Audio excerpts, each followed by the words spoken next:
అబ్బా బస్ ఇంకా రాదాయే ఆఫీస్కు టైం కాబట్టే నీ అవ్వ ఆటోనో క్యాబో బుక్ చేసుకొని పోదామంటే గీ ముత్తెమంత దూరానికి 300.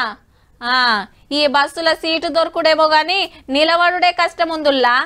అరే ఏ కాలమాయే వచ్చిన బస్సులు వెళ్ళిపోవట్టే గాని ఎండ్ల ఎక్కే ఛాన్స్ లేకుంటాయే.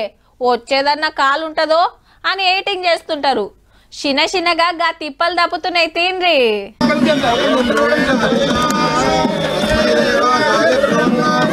రైట్, హైదరాబాద్ లో ఇంకో 65 ఎలక్ట్రిక్ బస్సులు చాలైనాయి. రాణిగంజ్ డిపోలో బస్సుల మంత్రి Ponnam sir, mayor Vijayalakshmi madam షురూ చేసి బస్ ఎక్కి కూకున్నారు. మొత్తం అంత సేపు లోపల సీట్లు సౌలతులు ఎట్లున్నాయో అరుచుకున్నారు.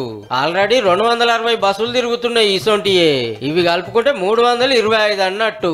డౌట్ ఏం లేదు, ఇండ్లగిన మహాలక్ష్మి పథకం నడుస్తుంది. ఆధార్ కార్డులు చూపించి అక్కలు ఫ్రీగా పోవచ్చు. కేంద్ర ప్రభుత్వం పిఎం ఈ డ్రైవ్ కింద ఇచ్చినటువంటి దాదాపు 2800 బస్సుల్ని త్వరలోనే హైదరాబాద్ లో ప్రజా రవాణా వ్యవస్థకు ఉపయోగించే విధంగా, అంటే 2 ఏళ్లలో పట్నంలో డీజిల్ తోటి నడిచే బస్సులే ఉండే అన్నట్టు. మొత్తం ఛార్జింగ్ బస్సులే.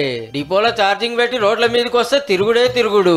పొగరాదు, గాలి ఖరాబు కాదు, మళ్ళా డీజిల్ పై కొంత మిగులుతుంది.